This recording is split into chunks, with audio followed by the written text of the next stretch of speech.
Hello viewers, இன்றைக்கி நம்ம என்ன பார்க்க போகிறோன்னா கரண்டி ஆம்லேட் எப்படி பண்ணுறதுன்னு பார்க்க போகிறோம். ஆல்ரெடி ஒரு ஆனியனை பாதியாக கட் பண்ணி அது பொடி பொடியாக நறுக்கியிருக்கு.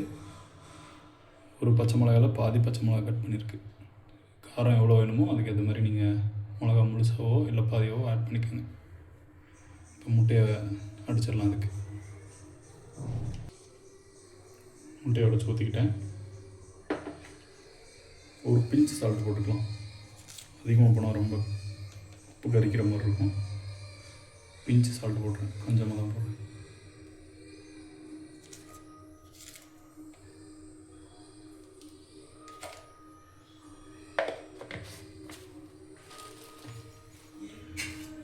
நல்லா பீட் பண்ணிக்கலாம். நல்லா கலங்குற மாதிரி கலக்கலாம். அப்புறம் உப்பு நல்லா கலங்கும். பாருங்கள், இந்தளவுக்கு நல்லா அடித்து எடுத்துக்கிட்டேன். நல்லா பபிள்ஸ் வர மாதிரி அடித்தோன்னா நல்லா ஃப்ளஃபியாக வரும். அதுக்காக தான். ஓகே, இப்போ அடுப்பு ஆன் பண்ணிக்கலாம். இது ஓரமாக வச்சிடலாம்.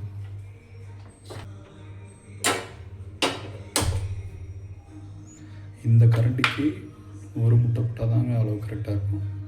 2 முட்டை போட்டோன்னா இதோட வெளிப்பக்கமாக சிந்துறதுக்கு வாய்ப்பு இருக்குது, இல்லை ரொம்ப அதிகமாக ஃப்ளஃபாக வர வாய்ப்பு இருக்குது. திருப்பும்போது கஷ்டப்படுவீங்க. அதனால் ஒரு முட்டை போட்டுக்கோங்க, அதுதான் அளவு.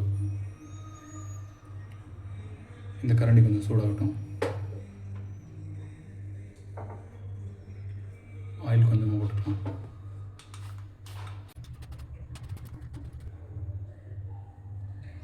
எல்லா பக்கமும் படுற மாதிரி இந்த மாதிரி பண்ணிக்கோங்க.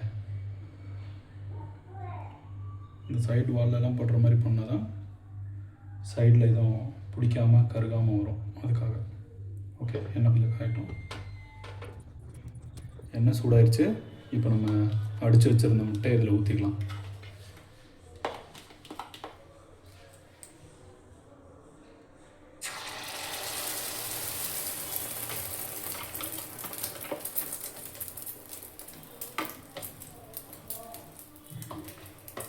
சேர்த்தாச்சு.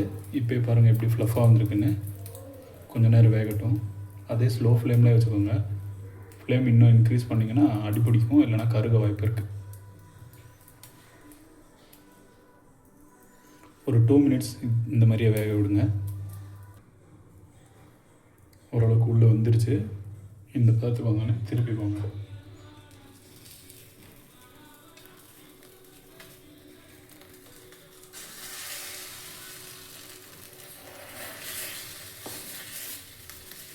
இன்னொரு பக்கமும் திருப்பிட்டேன்.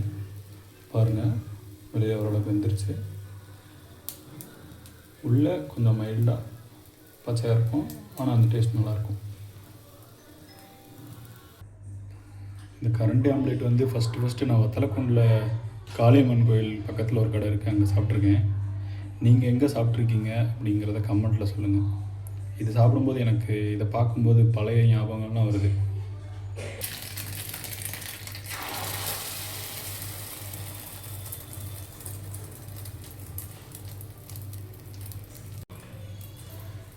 ரெண்டாவது ரெண்டு ஊற்றியாச்சு.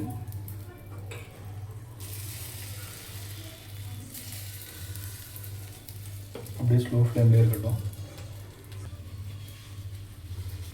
2 மினிட்ஸ் அப்படியே ஸ்லோ ஃப்ளேம்லேயே வேகட்டும். திருப்பிட்டு காமிக்கிறேன். சில நேரம் கரண்டி ஆம்லேட் கரண்டி பொடி மாசாக கூட வாய்ப்பு இருக்குது. எல்லாம் சாப்பிட்றது தானே. இருந்தாலும் கரண்டி ஆம்லேட்டாக இருந்தால் பார்க்குறதுக்கு நல்லாயிருக்கும், ஆனால் சாப்பிட்றதுக்கு எல்லாம் ஒன்று தான்.